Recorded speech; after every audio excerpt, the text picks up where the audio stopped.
জলপাইগুড়িতে ঝড়ের বলি 4, কালবৈশাখীতে ঝড়ে মৃত 4 এবং লন্ডভন্ড পরিস্থিতি যে ছবি আপনারা দেখতে পাচ্ছেন, সঙ্গে বৃষ্টি এবং তার সঙ্গে শিলাবৃষ্টি যে ছবি আপনারা দেখছেন। সেনা ছাউনির একাংশ, সেনা ছাউনির যে একাংশ, সেই একাংশ ভেঙে গিয়েছে যে ছবি আপনারা দেখতে পাচ্ছেন। এবং জলপাইগুড়িতে ঝড়ের বলি 4, কালবৈশাখীতে ঝড়ে মৃত 4, জলপাইগুড়িতে লন্ডভন্ড কেন্দ্রীয় বাহিনী ছাউনির একাংশ। সরাসরি চলে যাব, শান্তনু রয়েছে আমার সঙ্গে, শান্তনুর সঙ্গে কথা বলবো।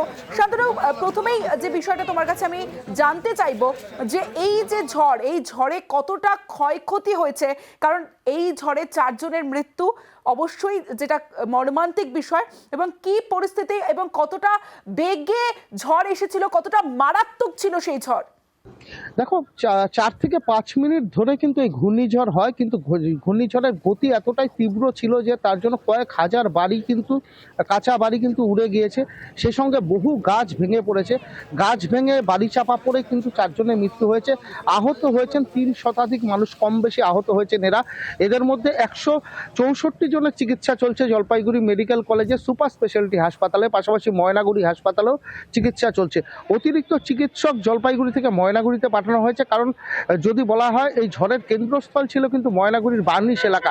সবচেয়ে বেশি জানতে চাইবো যে সবথেকে বেশি ক্ষতিগ্রস্ত কোন কোন এলাকা হয়েছে এবং ঝড়ের দাপট কতটা ছিল। দেখো, ঝড় যদি বলা যেতে পারে ময়নাগুড়ির যে বার্নিশ এলাকা রয়েছে সেই এলাকায় সবচাইতে বেশি ক্ষতিগ্রস্ত হয়েছে। সেই এলাকার প্রচুর পরিমাণে কৃষি জমি, ঘর বাড়ি, কাঁচা বাড়ি সব কিন্তু ঝড়ের দাপটে ভেঙে পড়েছে। পাশাপাশি প্রচুর পরিমাণ কৃষি জমি ক্ষতিগ্রস্ত হয়েছে। অন্যদিকে সদর ব্লকেও যদি আসা যায়, সদর ব্লকের একটা বড় অংশ কিন্তু ক্ষতিগ্রস্ত হয়েছে। জলপাইগুড়ি শহরের 3 নম্বর 2 নম্বর ওয়ার্ড এলাকাতেও কিন্তু ক্ষয়ক্ষতির ঘটনা ঘটেছে এবং মর্মান্তিক দুটো মৃত্যুর ঘটনা ঘটেছে জলপাইগুড়ি সদর ব্লকের একটা ডেঙ্গুয়াঝাড় সংলগ্ন এলাকায় আর একটা সুকান্তনগর এলাকায়। অন্যদিকে বার্নিশ এলাকাতেই কিন্তু 2 জনের মৃত্যু হয়েছে। সব মিলিয়ে যা জানা যাচ্ছে 3 শতাধিক মানুষ কম বেশি আহত হয়েছেন। তাদের মধ্যে 164 জনের চিকিৎসা চলছে জলপাইগুড়ি মেডিকেল কলেজ হাসপাতালে, অন্যদিকে 60 জনের বেশি মানুষের চিকিৎসা চলছে ময়নাগুড়ি হাসপাতালে। এবং এত সংখ্যায় আমি আসবো তোমার কাছে। এবার ময়নাগুড়ির একটা ছবি দেখাবো। দেখুন, টর্নেডো, হঠাৎ করে ময়নাগুড়িতে টর্নেডো। একদিকে আপনারা জলপাইগুড়ির ছবি আপনাদের দেখালাম যেখানে লন্ডভন্ড পরিস্থিতি, অন্যদিকে ময়নাগুড়ির ছবি আপনাদের দেখাচ্ছি। লন্ডভন্ড ময়নাগুড়ি, ঝড়ের তাণ্ডব, লন্ডভন্ড বিস্তীর্ণ এলাকা। ময়নাগুড়ির ছবি দেখছেন আপনারা এবং যে ছবি ধরা পড়েছে এবং সে তাতে অনেকেই বলছেন যে টর্নেডো বলে, কিন্তু এটা বিশেষজ্ঞরা অবশ্যই বলতে পারবেন। কিন্তু যে ঝড় আমরা দেখতে পাচ্ছি সেই ঝড়ে এখনো পর্যন্ত 300-র বেশি মানুষ আহত হয়েছেন এবং 4 জনের মৃত্যু হয়েছে। এই ঝড়, যে ঝড় দেখে মনে হচ্ছে ঘূর্ণিঝড়, কিন্তু অনেকেই বলছেন এই ঝড় হয়তো টর্নেডো। আর টর্নেডো কি ঘূর্ণিঝড় সেটা তো বিশেষজ্ঞরা বলতে পারবেন, কিন্তু যেমনটা আপনাদের বলছিলাম যে 300-র বেশি মানুষ আহত এবং এখনো পর্যন্ত 4 জনের মৃত্যুর খবর পাওয়া যাচ্ছে।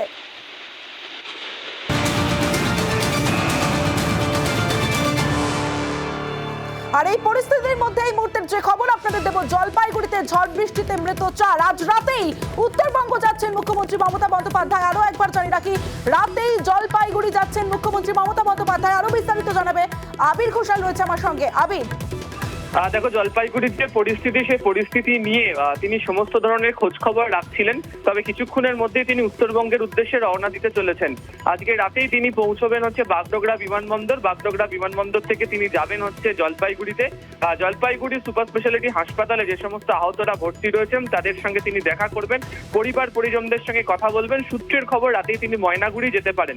এছাড়া আগামীকালও যে সমস্ত জায়গাতেই ঝড়ের কারণে ক্ষতিগ্রস্ত হয়েছে সেখানকার বাসিন্দাদের সঙ্গে তিনি কথা বলবেন এবং এলাকার খোঁজ খবর নেওয়ার জন্য তিনি সেই সমস্ত এলাকাতেই জানাবেন। এখনো পর্যন্ত তেমনটাই জানতে পারা যাচ্ছে। রাত 9:30টার বিশেষ বিমানে মমতা বন্দ্যোপাধ্যায় জলপাইগুড়ির উদ্দেশ্যে রওনা হচ্ছেন।